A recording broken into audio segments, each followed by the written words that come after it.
Now, the people of Ogoni in Rivers State have called on President Bola Ahmed Tinubu to set up a panel to probe the activities of the hydrocarbon pollution remediation project in order to establish how funds meant for the cleanup of their environment is spent. Under the auspices of the Ogoni Liberation Initiative, the people stated that they had been sold out by self-serving politicians, alleging that a certain $300 million allocated for the development of communities in the area had been misappropriated. We are now being joined here on Newsday by Dr. Douglas Fabeke of the Ogoni Liberation Initiative to discuss the alleged disappearance of the $300 million in question, provided by NNPC for Ogoni oil spill cleanup and how to fast-track the cleaning up exercise. Great to have you here on Newsday. Now we begin today with... Thank you very much for having me. Yes. It was that must prove.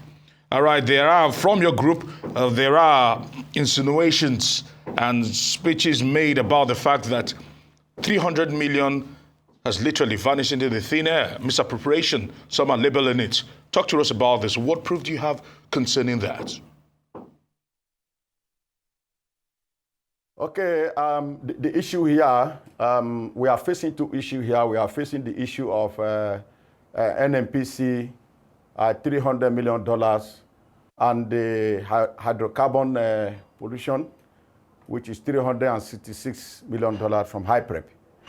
Yeah, we have proof on this allegation. We have documented evidences to present to Mr. President or to present to the court in order to defend these allegations. First of all, in the aspect of the $300 million paid by NNPC, I was the person that brought in the consultants because there was a legal battle between Shell and between Shell and the federal government. The issue of OML 11 license has been with Shell, and there was a judgment that was against the federal government that the federal government should renew the license, OML 11 license, back to Shell, so that they can go ahead for operation of oil resumption in Ogoni. And we have been in court. When I came in, I carried out some experts to do environmental evaluations. And we came out with a report that the UNEP carried out environmental assessment and not evaluation. The evaluation was to assess the level of damage that have been done to the Ogoni people. We came out with that report and filed the report in the Federal High Court here in Port Harcourt. Justice Obele was spearheading that judgment. And we are in court for 4 years, and all the communities have been accompanying me to court. Each day we go to court, the courtroom will be filled up with Ogoni communities.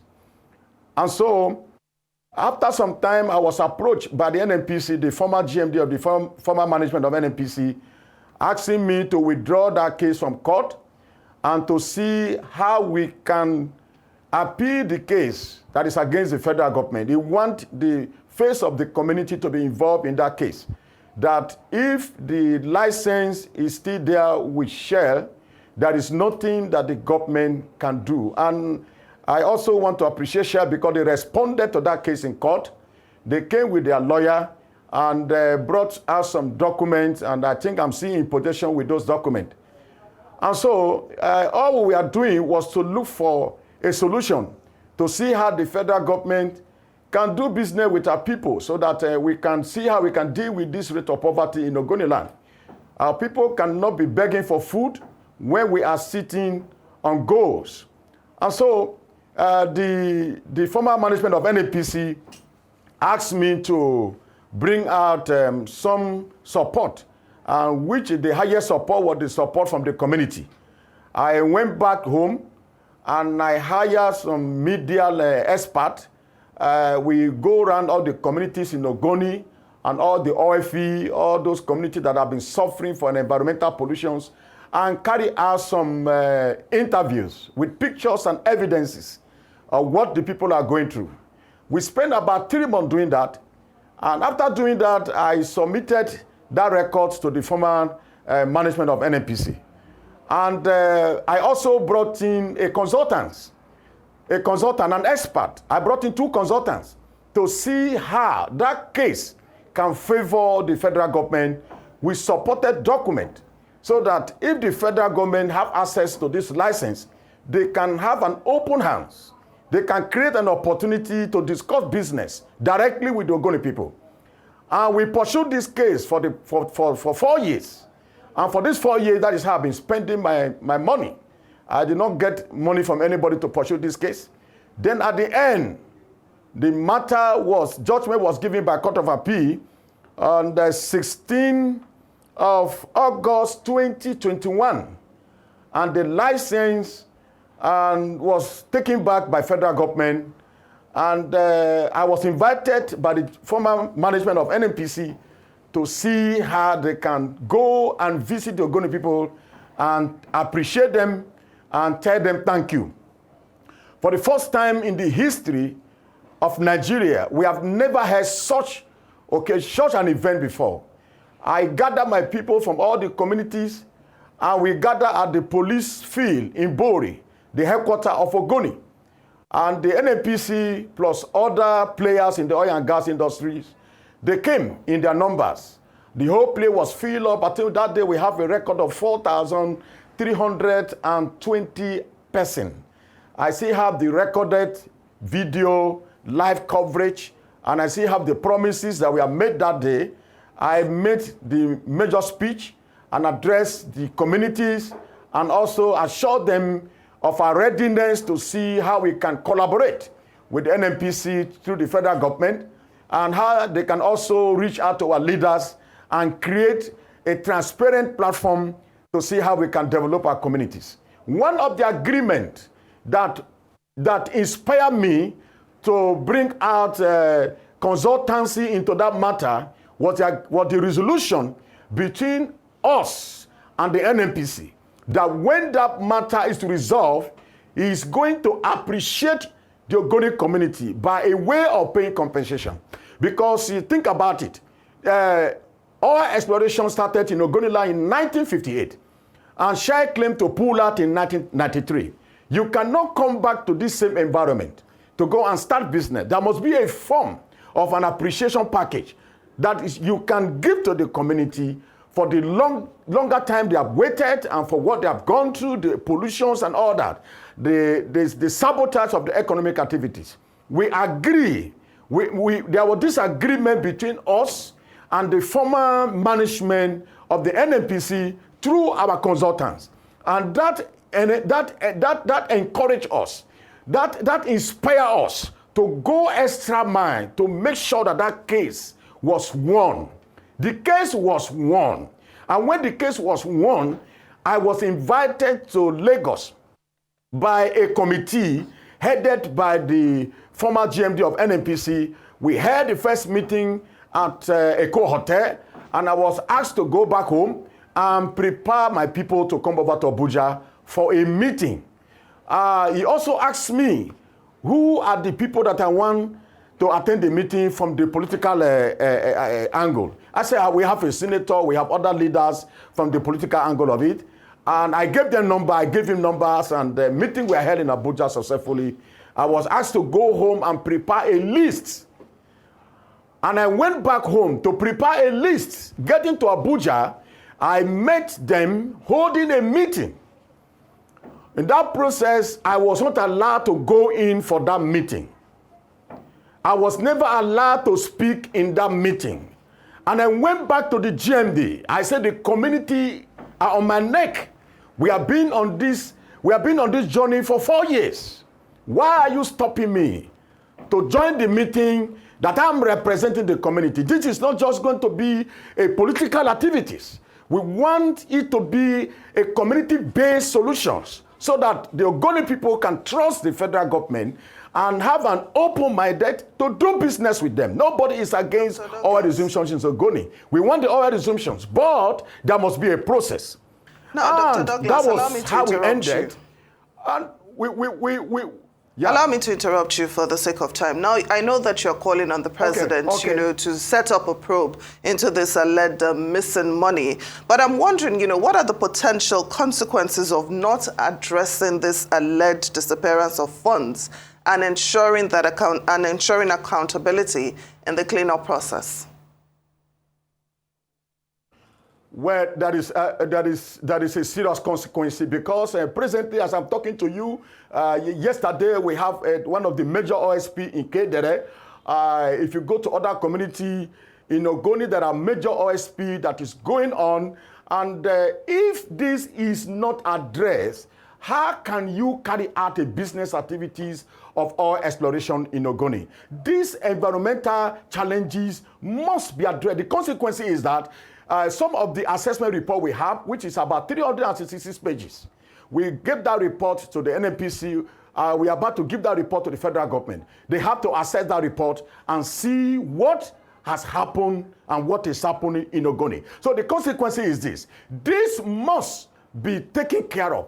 This must be consciously addressed. This must be consciously approached, no matter how and no matter who is involved. This is not just a politics. We are talking about the life of the people. We are talking about the livelihood of the people. We are talking about the health of the people. This environmental issue must be addressed. When I talk about the 366 million, I did not work with HIPREP. I was given a letter by HIPREP when we discovered that 366 million was mismanaged by the same agency. I was given a letter to investigate, and I still have the letter with me. We carry out the investigation and give them a report. If you have spent 366 million US dollar, why is it that environment is still the same way it is today? And we also discover one of the challenges we have is this: the company that are carrying on this project, they are not professional company. We have the list of that. We have met with the Minister of Environment. We have given him our report. We have met with the HIPREP management. We have given them our report, but it seemed to fall on a deaf ear. Nobody seems to address the issue. And that is why, since they refuse to address the issue, we are calling on Mr. President to see how the issue of the Ogoni environment can be addressed so that the government can do business with the people on a clean environment. We want an environment where people will drink the clean water, where people will do their business, where there will not be other further oil spill that will affect the economic activities of the people. The Ogoni community are not safe. Some of the oil spill that is going on now is at the back of houses.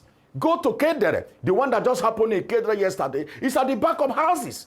Some of the reports we carry out in border community that are houses that they cannot cook in the afternoon because you begin to perceive the odor of kerosene. That is a level in which the people are suffering. So this issue must be approached, or else there's going to be a severe consequence if it's not properly addressed. All right, where are we? Because the bottom line of everything we've actually discussed has to do with the cleanup. Where are we in this cleanup process? Presently, I don't know where we are now. By the report we have here, I don't know where we are now. Because if they have a clear management plan, whether you are involved in the cleanup or you're not involved, and you look at the management plan and the process of what is going on, by several letters we have written to them, there was no reply from the letter we submitted to the Minister of Environment. We demanded for a clear plan of what they have done and where they are now. We also approached Nostra when we discover about 78 companies that have been given this contract and they claim to have been through with the cleanup. We approached Nostra. With Nostra supposed to give us a clear information, record, and certificate that back up with this company. And that Nostra said they don't have any knowledge of what is going on there. And we are wanted to take the me with the report. I cannot tell you this is where we are going to be in the next few months. So what specific steps do you think can be taken to fast-track the cleanup of Ogoni, considering the environmental and health impact of the oil spill? I was in United Nations and I sat down with the UNEP and I asked them some questions. We spent about 1 week course when I was invited by the UN. I went there for diplomatic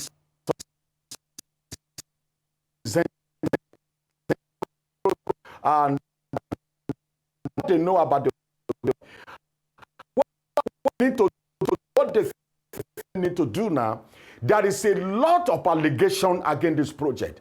The government need to set up an alternative committee comprising of both local and foreign to come over to Ogoni and assess our environment. I am not here to accuse anybody or to attack anybody because I've been receiving a threatening message. Some people say they are coming to kill me, which I already have their detail. And police and the DSS is going to address now. So what we are saying, we want an alternative agency, a neutral agency, comprising of the local expert and the foreign expert to be drafted by the federal government. Come and carry out an evaluation process. Come and carry out, because we have done our own. If I submit my report, they will think I'm biased. We did a report on the project, we did a report on the environmental project, and what we discover, I cannot say it here on camera. But we want the federal government that has the authority, that is spending money for this project, to also do something and assess the project, assess the environment, and they are going to see what is going on. Until that is not the solution. You cannot start a project and you don't evaluate whether it met up with the standard that it was recommended, or that project needs serious international and local evaluation to see whether it's working for the Ogoni people, to see whether it is serving for the community or is against the community. All right, I want to say many thanks to you, Dr. Douglas Fabeke of the Ogoni Liberation Initiative.